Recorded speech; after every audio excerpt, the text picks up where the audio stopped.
قل هو الذي أنشأكم وجعل لكم السمع والأبصار والأفئدة قليلا ما تشكرون قل هو الذي ذرأكم في الأرض وإليه تحشرون ويقولون متى هذا الوعد إن كنتم صادقين. السلام عليكم ورحمة الله وبركاته. إن الحمد لله نحمده ونستعينه ونستغفره ونعوذ بالله من شرور أنفسنا ومن سيئات أعمالنا. من يهدي الله فلا مضل له ومن يضلل فلا هادي له. أشهد أن لا إله إلا الله وحده لا شريك له وأشهد أن محمدا عبده ورسوله.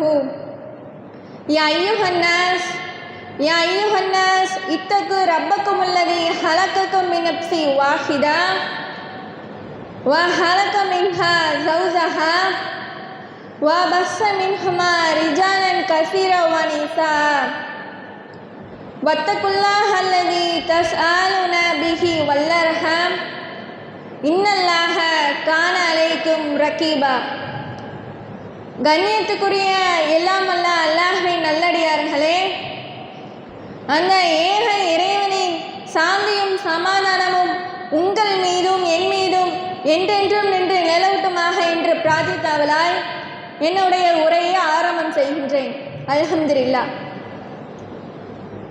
எனக்கு கொடுக்கப்பட்டுள்ள தலைப்பு உலக ஆசையா சொர்க்க ஆசையா. அல்லாஹ் ரப்புல் ஆலமீன் இந்த உலகத்தில் சிறந்த படைப்பாக மனிதர்களுடைய படைப்பை படைத்து அந்த மனிதர்களுடைய உள்ளங்கள் விரும்புகின்ற அளவிற்கு அவர்கள் இந்த உலகத்தில் எவ்வாறு இன்பமாக வாழ வேண்டும் என்பதற்காக அல்லாஹ் தஆலா எண்ணற்ற ஏராளமான அருள் கொடைகளை அவர்களுக்கு இந்த பூமியில கொடுத்துருக்கான். இந்த உலகத்துல அல்லாஹ் தஆலா இந்த கொடுத்த இந்த இன்பத்தை பற்றி பல்வகைகளாக அல்லாஹ் தஆலா தன்னுடைய திருமறை குர்ஆனில் சொல்லுகின்றான். அல்லாஹ் தன்னுடைய திருமறை குர்ஆனில் சொல்லுகின்றான், பெண்கள், ஆண்கள், மக்கள், திரட்டப்பட்ட தங்கம் மற்றும் வெள்ளி குவியல்கள், அழகிய குதிரைகள், கால்நடைகள் மற்றும் விளை நிலங்கள் ஆகிய அனைத்து பொருள்களையும் நேசிப்பது மனிதர்களுக்கு கவர்ச்சியாக்கப்பட்டுள்ளதுன்னு அல்லாஹ் தஆலா சொல்றான். தாலிக மத்தாவுல் ஹயாத்துத் துன்யா, இது அனைத்துமே இந்த உலகத்தில் இருக்கக்கூடிய வாழ்க்கை வசதிகள் மட்டும்தான் அப்படின்னு அல்லாஹ் தன்னுடைய திருமறை குர்ஆனில் பேசுகின்றான்.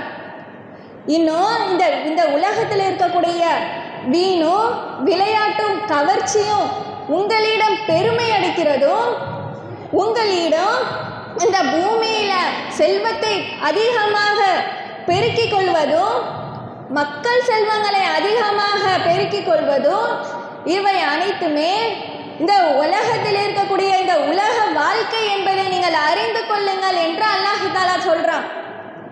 அப்போ இந்த உலக வாழ்க்கை அப்படின்றது, இந்த உலகத்துடைய நிலை அப்படின்றது ஒரு மலையை போன்று அப்படின்னு அல்லாஹ் தன்னோட திருமறை குர்ஆனில் சொல்லுகின்றான். எப்படி வானத்தில் இருந்து வரும் மழை நீர் பூமிக்கு வந்ததுக்கு அப்புறம் அது தாவரங்களுடன் கலக்கும். அதனால அதன் காரணங்களால முளைத்த பயிர்கள் தான் ஏக இறைவனை மறுப்போருக்கு மகிழ்ச்சியை தருகின்றது. அப்போ இந்த உலகத்துல இருக்கக்கூடிய இந்த ஆசைக்காக மனிதர்கள் எப்படி ஒரு போட்டி இந்த உலகத்தில் வாழக்கூடியவர்களாக இருக்கிறார்கள். அல்லாஹ் தஆலா சொல்றான், மறுமையில தீயோருக்கு கடும் வேதனையும் நல்லோருக்கு தான் அல்லாஹ்விடமிருந்து மன்னிப்பும் திருப்தியும் உண்டு அப்படின்னு அல்லாஹ் தஆலா சொல்றான். அல்லாஹ் தஆலா தன்னுடைய திருமறை குர்ஆனில் சொல்லுகின்றான், வமல் ஹயாத்தி துன்யா இல்லா மத்தாவுல் குரூர். இந்த உலக வாழ்க்கை அப்படின்றது ஏமாற்றும் வசதிகள் தான் அப்படின்ட்டு அல்லாஹ் தஆலா தன்னுடைய திருமறை குர்ஆனில் சொல்கின்றான். அல்லாஹ் தன்னுடைய திருமறை குர்ஆனில் ஏராளமான இடங்களில் ஏராளமான வசனங்களில் அல்லாஹ் தஆலா இந்த உலக வாழ்க்கை அப்படின்றது அற்பத்தில் அற்பம் என்று அல்லாஹ் தன்னுடைய திருமறை குர்ஆனில் ஏராளமான இடங்களில் சொல்லுகின்றான். அப்போ இந்த உலகத்தில் மனிதர்களுடைய விருப்பம் அப்படின்னு சொல்லிட்டு இருக்கும். ஒவ்வொரு மனிதர்களுக்கும் இந்த பூமியில ஒவ்வொரு ஆசைகள் இருக்கும். நான் இப்படி தான் இந்த உலகத்தில் வாழணும் அப்படின்னு சொல்லிட்டு ஒவ்வொரு மனிதர்களுக்கும் ஒவ்வொரு ஆசைகள்னு இருக்கும். அப்போது இப்போ படிக்கிற மாணவர்களுடைய ஆசை எடுத்துக்கிட்டோன்னு சொன்னால் அவர்களுடைய இலக்கு, அவர்களுடைய லட்சியம், அவர்களுடைய ஆசையெல்லாம் எப்படி இருக்கக்கூடியதாக இருக்கும்? நான் ஒரு டாக்டர் ஆகணும், நான் ஒரு இன்ஜினியர் ஆகணும், நான் ஒரு பைலட் ஆகணும் அப்படின்னு சொல்லிட்டு அவர்களுடைய ஆசை, அவர்களுடைய இலக்கு எல்லாம் அதை நோக்கி ஆசைப்படக்கூடியதாக இருக்கும். ஆனால் நம்ம இஸ்லாத்தில் இருக்கக்கூடிய நம்ம இஸ்லாமியர்களுடைய நம்மளுடைய இலக்கு, நம்மளுடைய லட்சியம், நம்மளுடைய ஆசையெல்லாம் எதை நோக்கி நம்ம ஆசைப்படக்கூடியதாக இருக்கணும்னு சொன்னால், நாம் இறந்ததற்கு அப்புறமும், நாம் மரணித்ததற்கு அப்புறமும் மறுமையுடைய வாழ்க்கையில் நாம் சுவனத்திற்கு செல்ல வேண்டும், உயர்வான சொர்க்கம் என்ற ஜன்னத்துல் ஃபிர்தௌஸ் என்ற அந்த சொர்க்கத்திற்கு செல்ல வேண்டும். அப்போ இதுதான் நம்மளுடைய இலக்காகவும் நம்மளுடைய மிக பெரும் ஆசையாகவும் நம்மளுக்கு இருக்கணும். அப்போ இஸ்லாத்தை ஏற்றுக்கொண்ட இந்த இஸ்லாத்துடைய சமுதாயத்துடைய நிலை எப்படி இருக்குன்னு சொன்னா, இந்த உலக வாழ்க்கையே நிரந்தரமானது, இந்த உலக வாழ்க்கையில் நான் மகிழ்ச்சி அடைகின்றேன். அப்போ எனவே இந்த உலக வாழ்க்கையே எனக்கு போதும் என்ற அளவிற்கு தான் நம்மளுடைய இந்த உலக ஆசையில் அவர்கள் மூழ்கி கிடக்கின்றார்கள். அப்போ நாம் மறுமை வாழ்வில் வெற்றி பெற்று உயர்ந்த சொர்க்கம் என்ற அந்த சொர்க்கத்துடைய ஆசை, அதை நம்ம இலக்காக வைத்து இருக்கணுமா? இல்லை இந்த உலகத்தில் இருக்கக்கூடிய இந்த உலக ஆசை, இந்த உலகத்தில் இருக்கக்கூடிய இந்த இன்பங்களுக்கு நம்ம ஆசைப்படக்கூடியணுமா? அப்போ அல்லாஹ் இதை பற்றி தன்னுடைய திருமறை குர்ஆனில் பேசுகின்றான். அரலீதும் பில் ஹயாத்தித் துன்யா மினல் ஆஹிரா. நீங்கள் இந்த உலக வாழ்க்கையில் தான் நீங்கள் திருப்தி அடைகின்றீர்களான்னு அல்லாஹ் தஆலா சொல்றான்.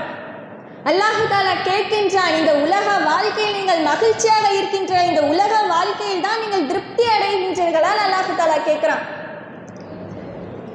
அப்போ இந்த உலக வாழ்க்கையில் நம்ம எப்படி இருக்கக்கூடியவர்களாக இருக்கிறோம்? நீங்களே சற்று சிந்தித்து பாருங்க. அப்போ மறுமை உலகம்தான் இன்னும் அல்லாஹ் தன்னுடைய திருமறை குர்ஆனில் பேசுகின்றான். ஃபமா மதாவுல் ஹயாத்தித் துன்யா ஃபில் ஆஹிரா இல்லா கலீல். அல்லாஹ் சொல்றான், இந்த உலகம் அப்படின்றது மறுமைக்கு முன்னால் இவ்வுலக வசதிகள் அனைத்தும் அற்பத்தில் அற்பமானது அப்படின்னு அல்லாஹ் தன்னோட திருமறை குர்ஆனில் சொல்லுகின்றான். ஆனால் இப்படியாப்பட்ட இந்த உலக வாழ்க்கைக்காக தான் நாம் அடுத்தவர்களை ஏசுகின்றோமா? நாம் அடுத்தவர்களை புறம் பேசுகின்றோமா? அடுத்தவர்களை தரம் குறைவாக நினைக்கின்றோமா? அப்போ மறுமையில் வெற்றி பெற வேண்டும், இந்த உலக வாழ்க்கை என்பது அற்பம் என்று புரிந்து கொள்ள வேண்டும். இது எல்லாம் இந்த உலக வாழ்க்கை அற்பமானது அப்படின்ட்டு நம்ம எல்லாருமே புரிந்து வைத்திருக்கோம். மறுமை வாழ்க்கை தான் நிலையான வாழ்க்கை அப்படின்ட்டு நம்ம ஒவ்வொருவரும் புரிந்து வைத்திருக்கிறோம். ஆனால் அதற்காக நம்ம சொர்க்கத்திற்கு போகணுமே, அந்த சொர்க்கத்தில் இருக்கக்கூடிய ஆசைகள் மட்டும் நம்ம நினைத்தால் போதுமா? அதற்கான என்ன அமல்களை நம்ம சேகரித்து வைத்திருக்கோம், என்ன நன்மைகளை நம்ம செய்திருக்கோம்? அப்போ ஒவ்வொரு முஸ்லீம்களும் நான் நரகத்திற்கு போயிடக்கூடாது, நான் சொர்க்கத்திற்கு தான் போகணும், அதுவும் உயர்வான சொர்க்கம் என்ற ஜன்னத்துல் ஃபிர்தௌஸ் என்ற அந்த சொர்க்கத்திற்கு தான் போகணும் அப்படின்னு சொல்லிட்டு ஒவ்வொரு முஸ்லீம்களுக்கும் இந்த ஆசைகள் இருக்கும். ஆனால் அதை ஆசைப்பட்டால் மட்டும் போதுமா? அதற்கான நடைமுறைகளிலும் இந்த உலக வாழ்க்கையில அதற்கான நன்மைகளை மறுமைக்காக நம்ம என்ன அமல்களை நாம் சேகரித்து வைத்திருக்கோம்? இப்போது மரணம் வந்தால் கூட நாம் மறுமையில் வெற்றி பெற்று சொர்க்கத்திற்கு செல்லுவேன் அப்படின்ட்டு ஏதாவது ஒரு நல்ல அமல்களை நாம் சேகரித்து வைத்திருக்கிறோமா? அப்போ அந்த உலக வாழ்க்கை, நம்மளுடைய இந்த உலக வாழ்க்கை எதை நோக்கி பயணமாக போய்கொண்டிருக்கிறது? ஒவ்வொரு முஃமினும் இதை சிந்திக்கக்கூடியவர்கள் தான். அப்போ இந்த உலக வாழ்க்கை இதுவே இந்த உலகமே சதம் என்று முழுகி கிடக்கிறோம். இந்த உலக ஆசையில எப்படி இருக்கிறாங்கன்னு சொன்னா, ஒவ்வொரு மனிதர்களும் இந்த உலகத்தில் இருக்கக்கூடிய ஆசைகளில், இந்த உலகத்தில் இருக்கக்கூடிய இன்பங்களில் பொருளாதாரத்தை பார்த்து செல்வத்தில் நான் தான் உயர்ந்தவர்கள் என்று நினைத்து கொண்டு இருக்கிறார்களே. அப்போ இந்த உலகத்தில் இந்த வெறுமன இந்த உலகத்தில் இருக்கக்கூடிய வெறுமன ஆட்சியிலும் அதிகாரத்திலும் பொருளாதாரத்திலும் நான் தான் செல்வத்தில் மிகைந்தவர் என்று நினைத்தா, யாருக்கும் கொடுக்கப்படாத ஆட்சியையும் அதிகாரத்தையும் அல்லாஹ் ரப்புல் ஆலமீன் ஒரு நபர்களுக்கு கொடுத்தானே. இந்த உலகத்தில் யாருக்கும் வழங்கப்படாத அந்த ஆட்சியையும் அந்த அதிகாரத்தையும் அந்த பொருளாதாரத்தையும் அல்லாஹ் ரப்புல் ஆலமீன் சுலைமான் நபி ஸல்லல்லாஹு அலைஹி வஸல்லம் அவர்களுக்கு கொடுத்தான். மறுமை கியாமத் நாள் வர வரைக்கும் அந்த ஆட்சியும் அதிகாரமும் அந்த பொருளாதாரமும் அவர்களை தவிர யாருக்கும் வழங்கப்படாது. அப்போ இந்த உலகத்துல நான் தான் செல்வம் வைத்திருக்கேன், நான் தான் பெரிய ஆளு அப்படின்னு நினைத்து கொண்டு இருக்கிறார்களே. இந்த உலகத்துல இருக்கக்கூடிய ஆசைகள் அவர்களுக்கு கண்ணை மறைக்கக்கூடியதாக இருக்கு. அப்ப இந்த வெறுமனே இந்த உலக ஆசைக்காக மறுமை என்ற அந்த ஆசை, மறுமை நாளில் சொர்க்கத்திற்கு செல்ல வேண்டும் என்ற அந்த ஆசைக்காக நம்மளுடைய வாழ்க்கையில நம்மளுடைய செயல்பாடுகள் அனைத்தையும் மறுமையில் நாம் வெற்றி பெற்று சொர்க்கத்திற்கு செல்ல வேண்டும் அந்த ஆசையாக தான் நம்மளுக்கு இருக்க வேண்டும். அபூ ஹுரைரா அவர்கள் அறிவிக்கிறாங்க, நபிகள் நாயகம் ஸல்லல்லாஹு அலைஹி வஸல்லம் அவர்கள் கூறினார்கள், முதியவர்களுடைய மனம் கூட இரட்டை நேசிப்பதில் இளமையாகவே இருக்கு. என்ன? ஒன்று பொருளாசை, இன்னொன்று நீண்ட நாள் வாழ வேண்டும் என்ற அந்த ஆசை. அப்போ இந்த உலகத்தில் வாழக்கூடிய ஒவ்வொரு மனிதர்களுமே இன்பத்தை ஆசைப்படக்கூடியவர்கள் தான். ஆனால் அந்த இன்பத்தை ஆசைப்பட்டு மார்க்கத்திற்கு முரணான காரியங்களை ஈடுபடாம இருப்பதை வைத்துக்கொண்டு போதுமென்ற மனம் உடையவர்கள் தான் உண்மையான வெற்றியாளர்கள். அப்போ நபி ஸல்லல்லாஹு அலைஹி வஸல்லம் அவர்கள் கூறுறாங்க, வாழ்க்கை வசதிகள் அதிகமாக வைத்திருப்பது செல்வம் அன்றே, மாறாக யார் போதுமென்ற மனம் உடையவர்கள் தான் உண்மையான செல்வம். அப்போ அவர்கள் தான் மறுமையில் வெற்றி பெறக்கூடியவர்கள் என்று நபி ஸல்லல்லாஹு அலைஹி வஸல்லம் அவர்கள் கூறுறாங்க. அப்போ இன்னும் நபிகள் நாயகம் ஸல்லல்லாஹு அலைஹி வஸல்லம் அவர்கள் கூறினார்கள் என்னன்னா, ஆதமுடைய மனிதனுக்கு 2 ஓடைகள் நிரம்ப செல்வத்தை கொடுத்தாலும் 3ஆவதா இருக்கக்கூடிய அந்த ஓடையை அவன் தேடுவான். அப்போ எதுதான் அவனுடைய வாயை அடைக்கும்னு சொன்னா, நபி ஸல்லல்லாஹு அலைஹி வஸல்லம் அவர்கள் கூறினார்கள் என்னன்னா, அவனுடைய வாயை சவக்குழியின் மண்ணை தவிர வேறு எதுவும் நிரப்பாது. அப்போ செல்வத்தில் வைத்திருக்கவர்கள் என்கிட்ட தான் பொருளாதாரம் அதிகமாக இருக்குன்னு சொல்லி இன்னும் எனக்கு இதை விட அதிகமாக பொருளாதாரம் வேணும்னு சொல்லி பேராசைப்படக்கூடியவர்களாக இருக்கிறார்களே. அப்ப இது போன்ற பேராசைகளில் இருந்து திருந்தி அல்லாஹ்விடம் பாவ மன்னிப்பு கோருனா அல்லாஹ் அதை மன்னித்து ஏற்றுக்கொள்கிறான் அப்படின்னு நபிகள் நாயகம் ஸல்லல்லாஹு அலைஹி வஸல்லம் அவர்கள் கூறுறாங்க. அப்போ இந்த உலகத்தில் நம்ம எப்படி தான் இந்த உலகத்தில் நம்ம வாழ வேண்டும் அப்படின்னு சொன்னால், இந்த உலகத்தில் நம்மளுக்கு ஆசையே இருக்கக்கூடாதா? இந்த உலகத்தில் அப்போ மனிதர்கள் எப்படி தான் நம்ம வாழணும்னு சொன்னால், அப்துல்லா இப்னு உமர் அலி அவர்கள் அறிவிக்கிறாங்க, நபிகள் நாயகம் ஸல்லல்லாஹு அலைஹி வஸல்லம் அவர்கள் என் தோலை பிடித்து கொண்டு, குன்ஃபி துன்யா கண்ணக கரிபூன், இந்த உலகத்தில் நீ ஒரு அந்நியனை போல வாழு, அல்லது அவ் ஆபிரு சபிலின், அல்லது ஒரு வழிப்போக்கனை போன்று இரு. அப்போது நம்மக்கிட்ட என்னதான் செல்வம் நம்ம அதிகமாக வைத்திருந்தாலும், பொருளாதாரம் அதிகமாக வைத்திருந்தாலும், அதை வைத்து ஒரு மனிதன் நிரந்தரமாக இந்த உலகத்தில் இருந்துட முடியுமா? அதை வைத்து முழுமையாக இந்த உலகத்தில் அவன் வாழ்ந்திட முடியுமா? முடியாது. ஏனென்றால் ஒவ்வொரு மனிதர்களும் மரணத்தை தழுவக்கூடியவன் தான். எனக்கு இப்போதைக்கு எனக்கு மரணம் வேண்டாம், நான் இன்னும் கொஞ்ச நாள் வாழணும் அப்படின்னு சொல்லிட்டு யார் எந்த மனிதர்கள் அவர்கள் நினைத்தாலும், அவர்கள் இரும்பு கோட்டைகளில் போய் உட்கார்ந்து கொண்டாலும் மரணம் என்பது அவர்களை வந்தேதான் அடையும். அல்லாஹ் தன்னுடைய திருமறை குர்ஆனில் பேசுகின்றான், குல்லு நஃப்ஸில் தாயிகத்துல் மௌத், ஒவ்வொரு ஆத்மாவும் மரணத்தை சுவைக்கக்கூடியவர்கள் தான்.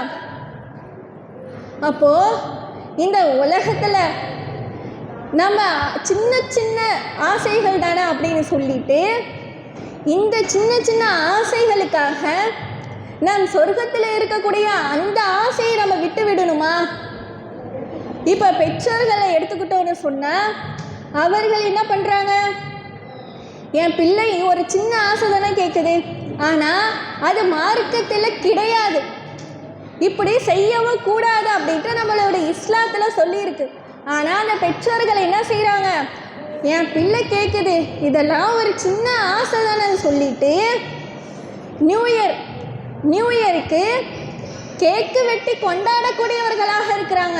யாரு? நம்ம இஸ்லாத்தில் இருக்கக்கூடிய நம்ம இஸ்லாமியர்கள் தான். அப்போது பெற்றோர்கள் தான் பிள்ளைக்கு இப்படி நம்ம மார்க்கத்தில் கிடையாது, நம்மளுடைய மார்க்கத்தில் புத்தாண்டு அப்படின்றது கிடையாது அப்படின்ட்டு நம்மளுடைய மார்க்கத்தில் சொல்லியிருக்குன்னு அதை சொல்லாமல், அந்த அறிவுரை சொல்லாமல், பிள்ளைகளுக்கு இதெல்லாம் ஒரு சின்ன ஆசை தானே சொல்லிட்டு அவர்களே இதை அவர்களுக்கு ஊக்குவிக்கிறாங்க. அப்போ இளைஞர்களை எடுத்துக்கிட்டோன்னு சொன்னால், அவர்கள் கூட எப்படி இருக்கிறாங்க, முஸ்லீமாக இருந்து கொண்டும் நியூ இயர் அப்போது நைட்டு 12 மணிக்கு கரெக்டாக கேக்கு வெட்டி கொண்டாடக்கூடியவனாக இருக்கான். இன்னும் அதில் ஸ்ப்ரே அடித்து கொண்டு வீண் விரயம் செய்து கொண்டும் இப்படி அவன் இந்த உலகத்தில் இருக்க ஆசைக்காக முழுகி கிடக்கிறான். ஆனால் புத்தாண்டு அப்படின்றது இஸ்லாத்தில் கிடையாது. நபிகள் நாயகம் ஸல்லல்லாஹு அலைஹி வஸல்லம் அவர்கள் கூறினார்கள், யார் பிற மத கலாச்சாரத்திற்கு ஒப்பாக நடக்கிறார்களோ அவர்கள் என்னை சார்ந்தவர்கள் கிடையாது, அவர்கள் அவர்களையே சார்ந்தவர்கள் என்று சொல்கிறாங்க. அப்போது ஹாப்பி நியூ இயர்னு சொல்லிட்டு ஃபேஸ்புக்கு, இன்ஸ்டாகிராமு, வாட்ஸ்அப்பு இப்படின்னு சொல்லிட்டு இதில் ஒரு முஸ்லீம் அப்படின்றவன் ஸ்டேட்டஸ் போடக்கூடாது, ஒரு முக்மீனா அப்படின்றவன் இந்த மாதிரி ஒரு செயல்களை செய்யவும் மாட்டான். அப்போ நம்மளுக்கு ஒரு ஆண்டு பிறக்குதுன்னு சொன்னால் ஒரு ஆண்டு குறைந்து விடுகின்றது. ஆனால் இந்த உலகத்தில் இருக்கக்கூடிய ஆசை அதுக்காக மயங்கி விடுறாங்க.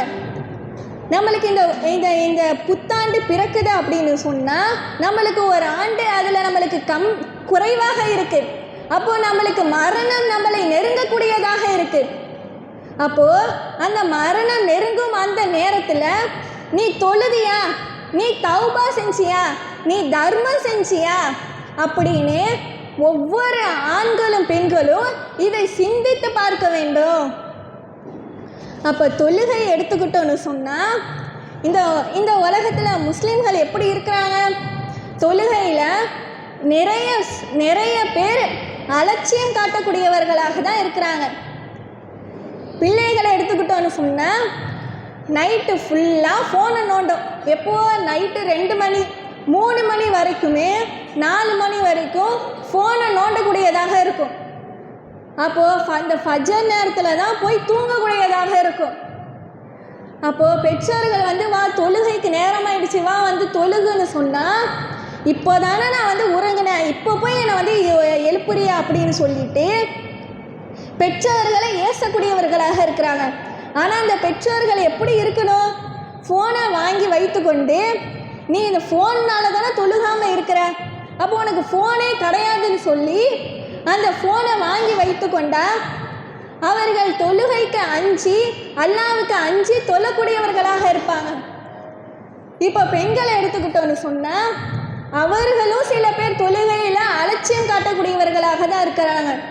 எப்படின்னு சொன்னால் மதியானம் லுகர் நேரத்தில் அப்போ தான் போய் டிவியை போடுவாங்க. டிவியை போட்டுட்டு எந்த சீரியல் போட்டிருக்கான் அப்படின்னு சொல்லிட்டு அந்த சீரியல் முன்னாடி போய் உட்காந்துருப்பாங்க. கொஞ்ச நேரம் போய் சமைப்பாங்க, கொஞ்ச நேரம் போய் டிவி பார்ப்பாங்க. இப்படியே மாற்றி மாற்றி அவங்க செஞ்சு அப்புறம் கடைசியில் அவங்க போய் சாப்பிடுவாங்க. சாப்பிட்டுட்டு நல்லா போய் உறங்குவாங்க. அப்போது அவர்கள் தொழுகையை இப்படி அலட்சியம் காட்டக்கூடியவர்களாக இருக்கிறாங்க.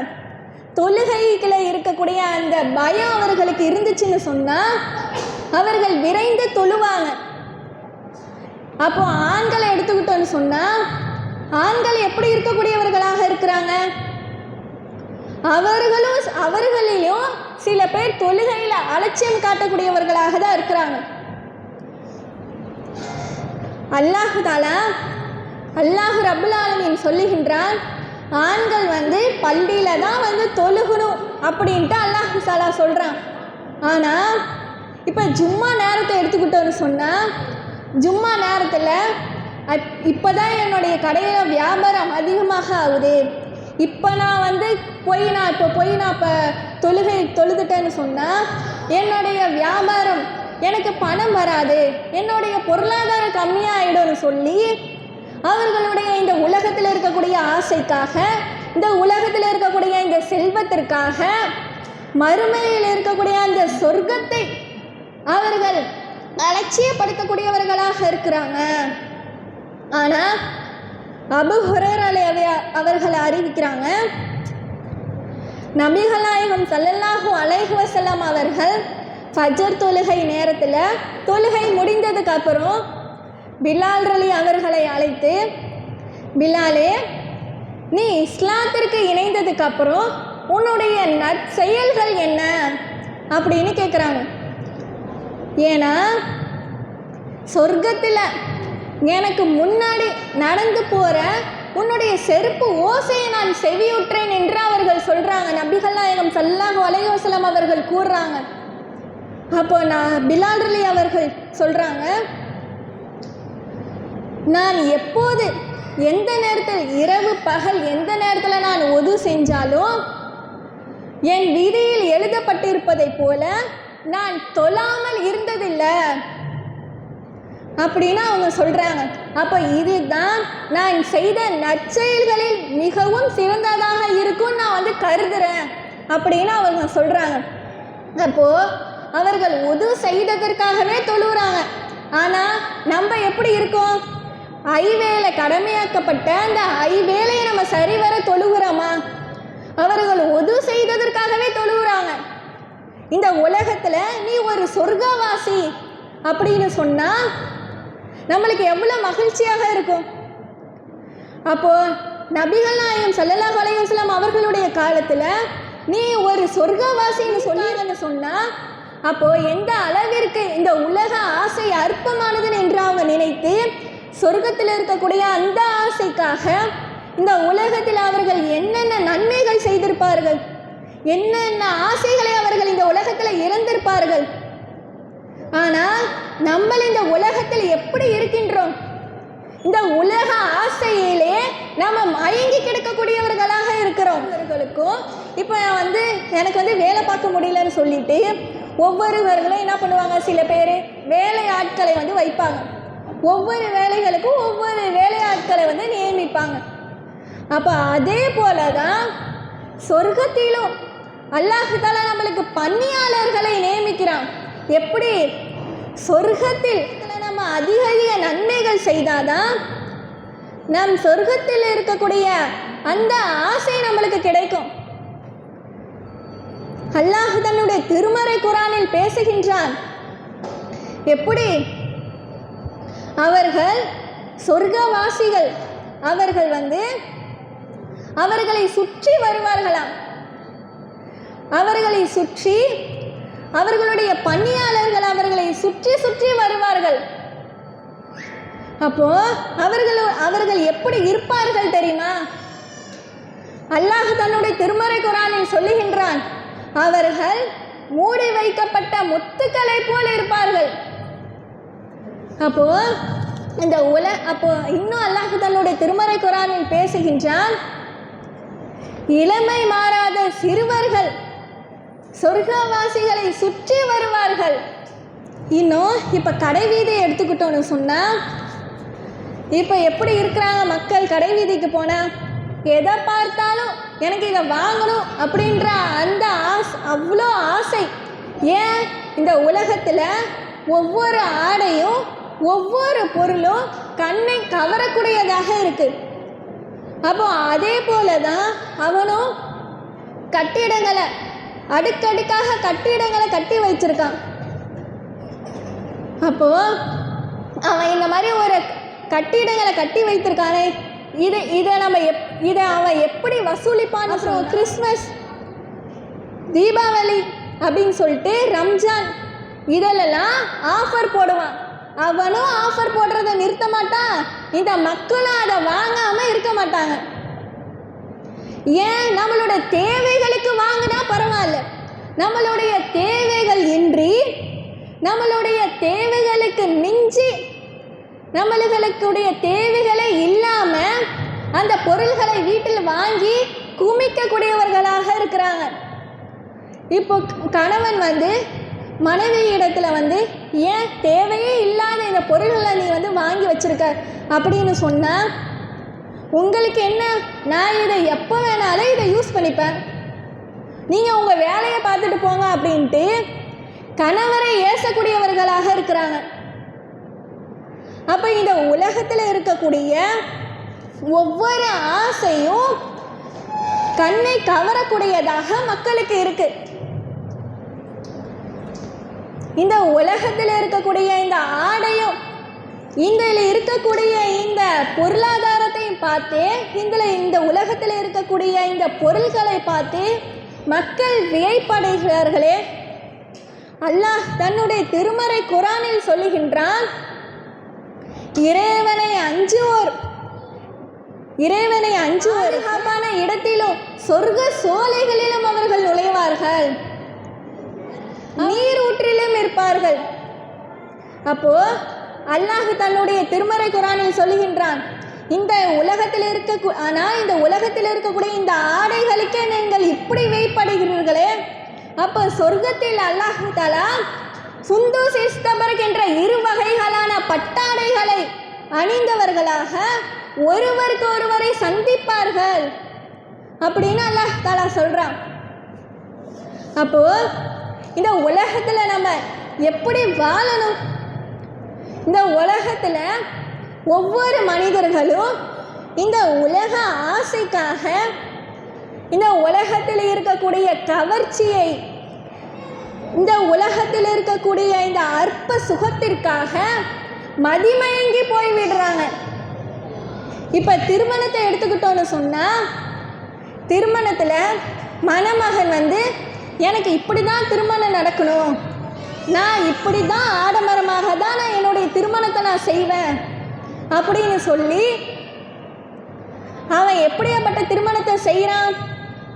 அவனுக்கு செல்வம் இருந்தாலும் சரி, அவன்கிட்ட செல்வம் இல்லைனாலும் வட்டிக்கு வாங்கியாவது அப்படி அவன் திருமணத்தை நடத்தக்கூடியவனாக, எப்படி ஆடம்பரமாக வீண் விரயம் செய்யக்கூடியவனாக அந்த திருமணத்தில் அவன் அப்படி நடத்துகின்றான்.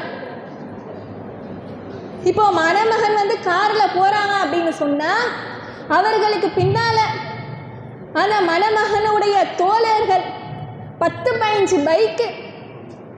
அந்த பைக்கில் அந்த புகை வரும்ல, அந்த இடத்துல கலர் பவுடரை போட்டு அவங்க போகும்போது கலர் கலராக புகை வரணுமா.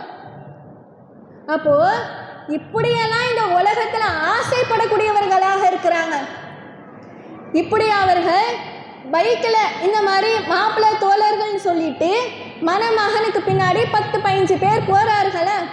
இவங்க எல்லாம் மணமகள் அவளுடைய வீட்டில் போய் நாங்கள் இப்படிலாம் உங்களை மாப்பிள்ளையை வரவேற்றோம், எங்களுக்கு நீங்கள் ஒரு தொகையை கொடுங்கன்னு சொல்லி அவர்களிடம் வந்து ஒரு தொகையை வாங்கக்கூடியவர்களாக இருக்கிறாங்க. அப்போ இப்படி தான் ஒரு திருமணத்தில் நடத்தணுமா? இப்படியெல்லாம் ஒரு வீண் விரயம் செய்து திருமணத்தை நடத்தக்கூடியவர்களாக இருக்கிறாங்க. இப்போ மணமகளை எடுத்துக்கிட்டோன்னு சொன்னால் அவள் அந்த திருமணத்தில் எப்படி இருக்கா?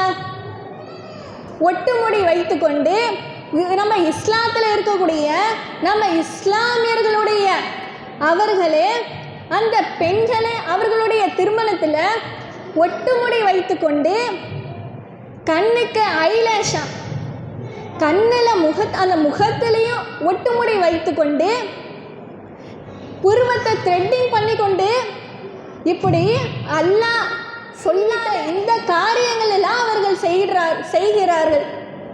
அந்த திருமணத்தில் அந்த பெண் எப்படி இருக்கக்கூடியவளாக இருக்கிறா? அவர் எப்படி இருக்கக்கூடியவளாக இருக்கான்னு சொன்னால் மேக்கப் போட்டுக்கொண்டு அதை அந்நிய ஆண்கள் அவ்வளோ பெரிய அந்த மேடையில் அந்நிய ஆண்கள் நிற்கக்கூடிய அந்த சபையில் ஒரு ஹிஜாபை சரிவர பேணாமல் அத்தனை ஆண்களுக்கு முன்னாடியும் அவர்கள் நிற்கக்கூடியவராக இருக்கிறார். அப்போது இதில் ஃபோட்டோ ஷூட் வேற. எப்படி ஃபோட்டோ ஷூட் எடுக்கிறவன் ஒரு அந்நிய ஆண் தானே, அந்த அந்நிய ஆணுக்கு முன்னாடி விதவிதமாக நின்று ஃபோட்டோ ஷூட் எடுப்பாங்க. அப்போது இப்படியெல்லாம் நம்மளுடைய மார்க்கத்தில் இருக்கா? இப்படியெல்லாமா நம் முஹம்மது நபி ஸல்லல்லாஹு அலைஹி வஸல்லம் அவர்கள் நம்மளுக்கு இப்படியா காட்டி தந்திருக்கிறார்கள்? இன்னும் அவர்கள் இந்த திருமணத்தில் எப்படி நடத்துகிறாங்க? அந்த திருமணத்தில் அரிசி அளக்குறாங்களாம். அரிசி அளக்குன்ற அந்த பேரில் இது அவர்களுக்கு ஒரு ஆசை அப்படின்ட்டு அந்த அரிசியை குமித்து வைத்து கொண்டு மாப்பிள்ளை பொண்ணு மேலே போடுறதும் பொண்ணு மாப்பிள்ளை மேலே போடுறதும் இப்படி அரிசியை வீண் விரயம் செய்யக்கூடியவர்களாக இருக்கிறாங்க. அவங்கக்கிட்ட இப்படிலாம் செய்யக்கூடாதுன்னு சொன்னாலும் இந்த அரிசியெல்லாம் நாங்கள் க்ளீன் பண்ணி சுத்தமாக நாங்கள் க்ளீன் பண்ணி தான் நாங்கள் எடுத்து நாங்கள் வந்து உபயோகிச்சுப்போம் அப்படின்னு அவங்க சொல்கிறாங்க. ஆனால் அதில் எத்தனை அரிசிகள் அதில் வந்து போகுது. அப்போது இந்த உலகத்தில் இருக்கக்கூடிய இவர்கள் இந்த உலகத்தில் இருக்கக்கூடிய இந்த இன்பத்திற்காக அவர்கள் மறுமையில் இருக்கக்கூடிய அந்த உலக ஆசையை அவர்கள் இறந்து விடுறாங்க. அப்போ அந்த அரிசி அளக்குறாங்களே அந்த இடத்துல எப்படி இருக்கு?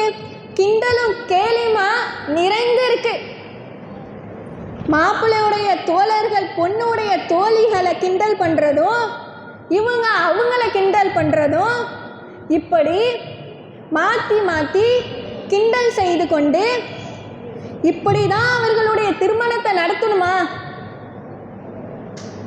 ஆனால் நபிகள் நாயகம் ஸல்லல்லாஹு அலைஹி வஸல்லம் அவர்கள் என்ன சொன்னாங்க? திருமணம் அப்படின்றது ஒரு எளிமையாக நடத்துங்க அப்படின்னு தானே சொன்னாங்க. அப்போது இந்த திருமணத்திற்காக அவன் வட்டி வாங்குறான, வட்டி வாங்கி இந்த திருமணத்தை செய்கிறான, அதை கடைசியில் அவன் அடைக்க முடியாமல் மது அப்படின்ற அந்த போதைக்கு அடிமையாக கூடியவனாக இருக்கிறான். இப்போ ரீசண்டாக ஒரு நியூஸ் வந்துச்சு.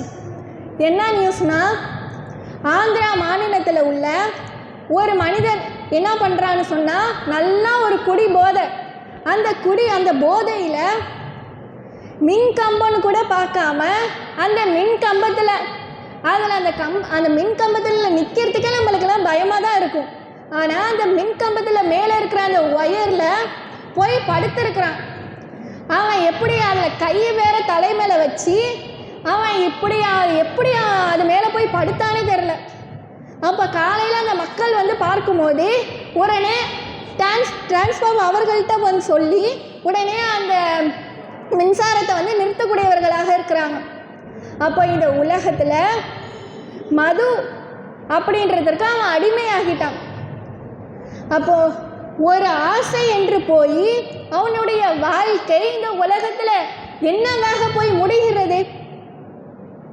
அப்போ இந்த உலகம் அப்படின்றது ஒரு அற்பத்தில் அற்பம் அப்படின்ட்டு நம்ம ஒவ்வொருவரும் புரிந்து கொள்ளணும். இந்த உலக வாழ்க்கை அப்படின்றது மறுமையுடன் ஒப்பிடும்போது இந்த உலக வாழ்க்கை அற்பத்தில் அற்பம். அப்போ இந்த உலக ஆசைக்காக நம்ம இருந்து விடாமல் நம்மளுடைய ஆசை நம்மளுடைய இலக்கியெல்லாம் மறுமையில் வெற்றி பெற்று சொர்க்கத்திற்கு செல்ல வேண்டும் அப்படின்ற அந்த ஆசையாக இருக்க வேண்டும். அப்போ அதற்கான நல்ல அமல்களை நாம் சேகரித்து கொண்டு ஈரோரைகளும் வெற்றி பெறுவோம் என்று கூறியவளாய் என்னுடைய உரையை நிறைவு செய்கின்றேன். வாஹிர் தாவனா அல்ஹம்துலில்லாஹி ரபில் ஆலமீன். அஸ்ஸலாமு அலைக்கும் வரஹ்மத்துல்லாஹி வபரகாதுஹு.